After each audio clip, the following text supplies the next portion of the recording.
Bun găsit la interviurile Telejurnalului. Astăzi ne vom întâlni cu cel care a fost numit neoficial ambasadorul României, documentaristul Ottley. El sosește în țara noastră pentru a continua celebra serie Wild Carpathia, așa că este o bună oportunitate pentru noi să-l cunoaștem mai bine. Hello Charlie, and welcome to Romania. Bine, bine, bine. So, how was your trip? Foarte bine. It's an easy trip. I feel like I do it every couple of weeks, so it's like commuting for me now. Charlie, I want to make a short trip with you in the past. So, tell me about the first time you stepped into our country. What was your first impression? I just didn't know what to expect. I came here, it was the old airport at Băneasa. And it reminded me, I don't know whether it was designed by Gaudi, but it looked a bit kind of like a Gaudi creation, and I thought, this is quite surreal. And then we got into Bucharest, and I've been told Bucharest, by some people, was not the most attractive city, and I lost count years ago. I've been coming for 5 years now, and you know, I fell in love with the country on my first visit, and I wanted to help and do what we could to try to, you know, protect the forests and save these beautiful historic villages. You know, I think if we have the opportunity to make positive change and do something that will help, then we have an obligation to do so. Can you tell me, do you have a favorite place here in Bucharest? Well, there are many. The old town is great. I love it because it's buzzing, and you know, the architecture is great. It's beautiful. It's multicultural, and there's a brilliant music scene. Fantastic restaurants and bars, so that's one of my preferred haunts. Well, I just like all the areas around the Banca Națională. You know, it's just beautiful, and those little alleyways and all these really interesting cafes that you find hidden away, tucked behind buildings. So yeah, for me that's probably, you know, the place I go the most. Okay, so we go there. Okay, perfect, right.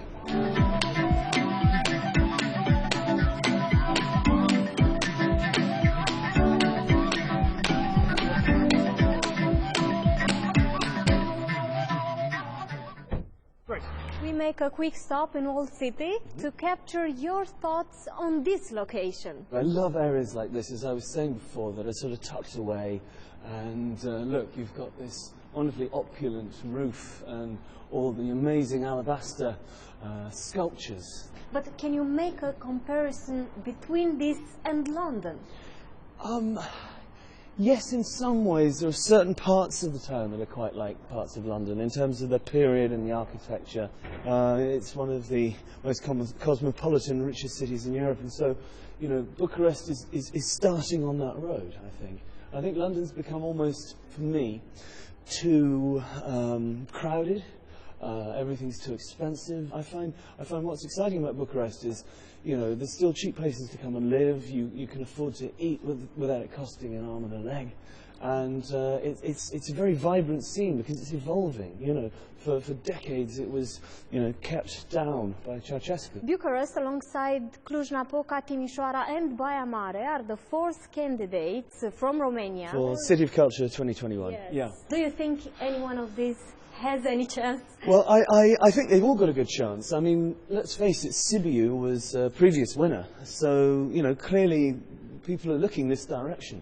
The thing is with being capital of culture, it's not that it's perfect, because otherwise it doesn't need the help. There's areas of Baia Mare, you know, the post-industrial sort of wasteland parts of it that need regeneration desperately. But it's also got a lot of beauty, it's got a lot of wonderful architecture, and you know, lots to see in and around the area. You know, it's the gateway to the Maramureș. You know, Timișoara, again, has got wonderful architecture, that history. You know, Bucharest, as we know, is a very happening and fun place. You know, so I think there's a lot of potential. It's very cold outside, yeah. So we should go in another place that you'll like. Yeah, let me take you to my office. Okay, let's go. Right. I know that the first time that you came to Romania was on your friend Paul Lister's recommendation. Yes. So, at that time, what did you know about this country? I didn't know an awful lot more than most misinformed Britons, which is that, you know, Romania was a poor country, that, you know, you've got Transylvania, everyone associates with Dracula, and gypsies and orphans and all the other cliches that one has previously had in the UK. I knew a bit more because Paul is a big aficionado of Romania. So on the basis that I was filming in Scotland, and he said, well look, come to Romania and you'll see a country that you know, absolutely defies those stereotypes. It's nothing like that. And also, you know, it's like the Highlands of Scotland were in areas around the Carpathians 500 years ago, because you've still got the forests here, you've still got the bears, the wolves, you know, the lynx. In Britain we've lost these large carnivores, we've lost a lot of the forest, and here it's all still, you know, it exists. And I was fascinated. The problems or the beauty persuaded you to came to Romania? Yeah, both, you see, both is the answer. And you know, there's always been this kind of balance that I've tried to achieve by showing all the beauty and all the incredible things that Romania has to offer, but at the same time alerting people to how fragile that is, and how dangerous the position, how precarious Romania's position is with the wholesale destruction of the forests and you know, the compromising of beautiful historical communities, you know. Tell me something about you, about the man behind the documentary series Wild Carpathia.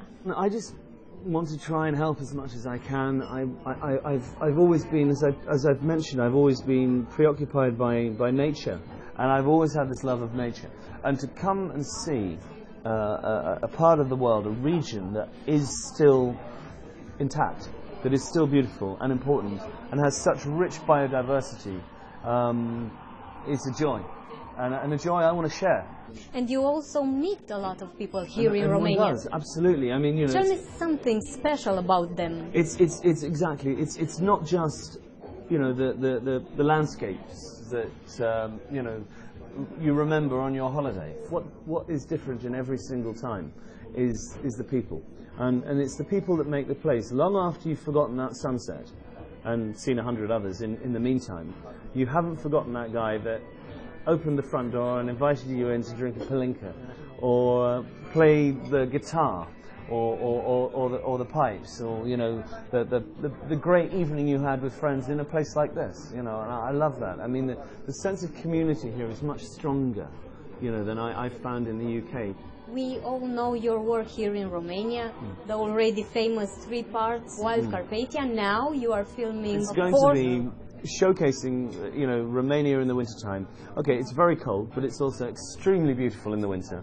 And I wanted to show the country, you know, when it's cloaked in ice and snow, and to show people it's just as beautiful, and there are reasons to come here in the wintertime as much as there are in the summer. I know that beyond the pursuit of beauty, of wild nature, you also try to debate a rather alarming subject, as you told me, the illegal logging in the Carpathian forest. Yeah, I mean, this is a cornerstone of what we do, and it's the subtext in a lot of writing, and, you know, my thoughts is this really is the last true forest left in Europe, and it needs protecting because it's too easy to let foreign companies come and exploit the resources.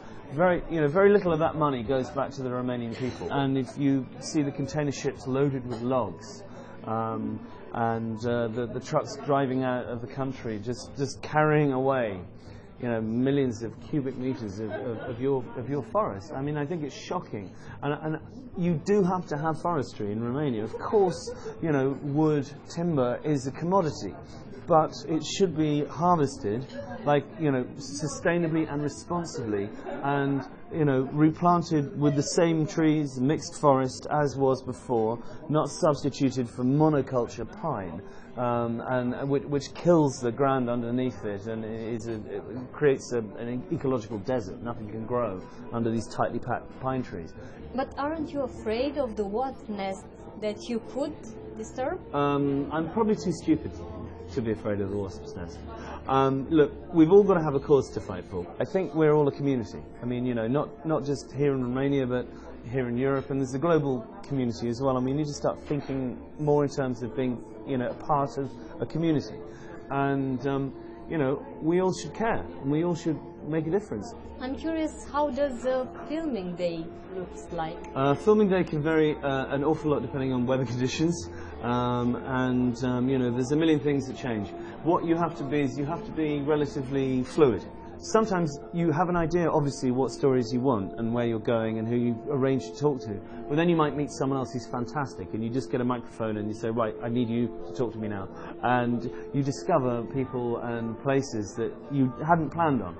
But my view is I shoot everything that I think is worth shooting, okay? I overshoot massively because I want to have the biggest choice possible when it comes to the editing process, so I can actually take the very best of the best. I think this is something that we've lost in Western Europe society.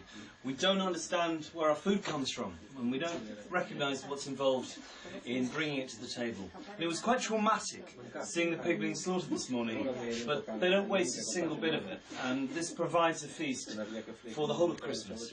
So, without further ado, I better go join in.